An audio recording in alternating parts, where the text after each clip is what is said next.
Hello baby boys! I made a video talking about 10 things I hate in Sims 2, but today I'm talking about 10 things I love in this game. Let's go! Number 1, the genetics system. Sims 2 has the most realistic genetics in the franchise and I love this so much. I'm all about realistic gameplay and to me it's pretty dumb how in Sims 4 if your Sims dyes their hair blue, they automatically gain blue hair genetics. This is so stupid and it makes no sense. Sims 2 genetic has dominant and recessive genes, just like ours in real life, and if you ask me, I think that's pretty dope. Oh, and dyeing your hair any color won't change your hair color genetics, because that would be stupid as hell. Some players don't like how eventually everyone in the hood will have black hair and brown eyes though. Yeah, this happens. Number 2, the physics. It feels like everything in this game moves. Sims 2 devs were so obviously in love with the game and you can tell how much effort was put here. I'm still blown away by how nicely the hair of your Sims will move, and even custom hair will have movement. Also, like when your Sims sit on the sofa, you can see the cushion react to their weight. That's just so cool. Oh, and we have amazing water physics as well.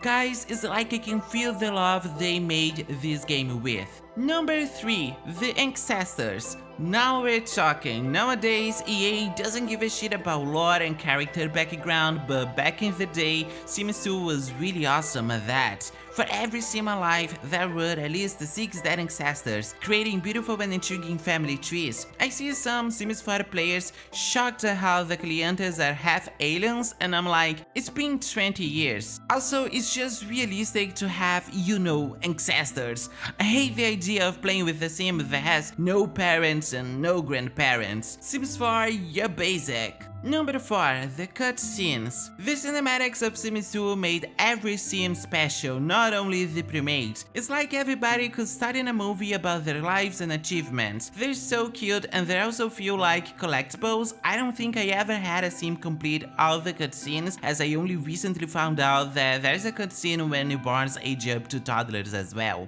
But I really love this feature, oh my. And I wish we could get even more cutscenes than we did. I love them so much. We could get one for like when your Sims die, that would be cool. Number 5 would be the memories. Some memories here I actually hate, like there's no need for my Sim to remember every single time they saw a cockroach, but the whole memories system is amazing and I love it so much. They also feel like collectibles and it just adds another layer to our Sims. It's so nice to have this like track record of their lives. It's also great for storyline, like Olive Spectre being pregnant with Green's baby. The only reason we know this is because she remembers woohooing with him. Such a nice feature of this game. Number 6, the lore.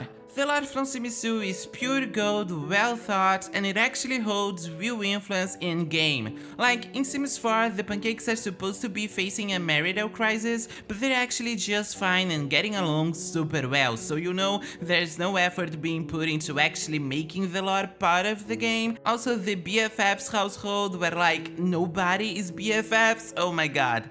In Sims 2, whole family dynamics were built around lore, such as the Pleasant family, probably the most dramatic family in The Sims. The whole Bella Goth plot is still the hottest topic in this franchise, another great example of how amazing the lore here is. We can find these little Bella Easter eggs in the game and there's just so much for us to explore. Not to mention characters like Olive Spectre, the Beaker couple, the Caliente sisters, Don Lotario, Brand Broke, obviously none of the Bean families, they were all kinda trashy, but yeah, the scripted events were also something else, especially for Pleasantville. I feel like the game used to be bold. They were not so afraid to touch sensitive topics such as infidelity and murder, and that made Sims 2 iconic. Number 7, the Sims are actually alive. Sims in Sims 2 were deep customized and well made in general. I'm not even talking about the premates, I'm talking about how the Sims simply are here, like any Sim. They react, they survive, surprise us, they act according to their personality points, which might sound obvious, but not to recent games of this franchise. When they talk about certain topics, they'll physically demonstrate it, like playing an air guitar when discussing music. When something crazy happens, they react, they will not just stand there. They have wants and fears,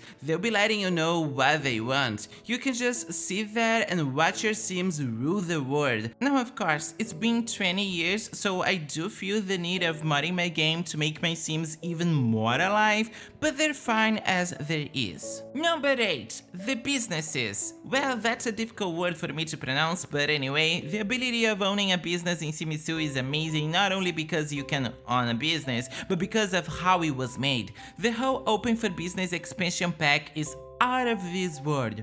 And like, you can pretty much do anything here. Yeah, you can do the basic stuff like flowers and open a beauty salon, that's great. But you can also sell sex pictures of your sim. You can start your own art gallery, a gym. You're really able to make money out of everything. Some players even do like a whole hood where you basically can't buy anything from the catalog. You have to buy it from your neighbors, because every family owns a business in town. That's such a cool idea, and another great example of how amazing this mechanic is. Also, your Sims can run their own businesses inside of their houses, so you do not even have to leave your lot.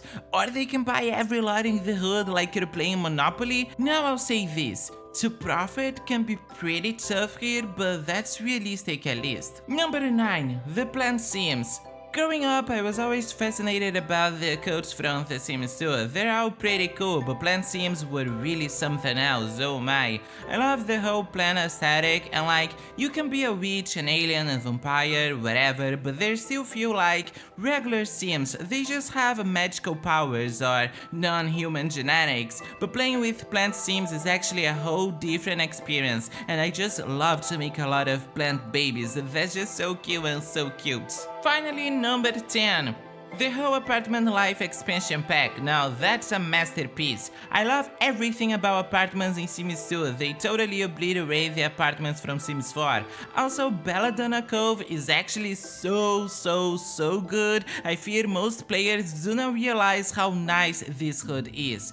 Plus, the witches, I'm a sucker for witchcraft, and the witches here are so good. I also believe most players do not explore the full potential of apartments in this game. That's what I try to demonstrate with Perfect Hood, my whole hood in just one lot, available for download, just saying. Like, you can build whole towns in one lot, drop a lot of Sims in it, and get pretty close to an open world. That's just pure gold, and most people do not even consider this. Anyway, now I wanna hear from you. What do you love about The Sims 2? Let me know. That's it for today's video, baby boys, and I'll see you in the next one.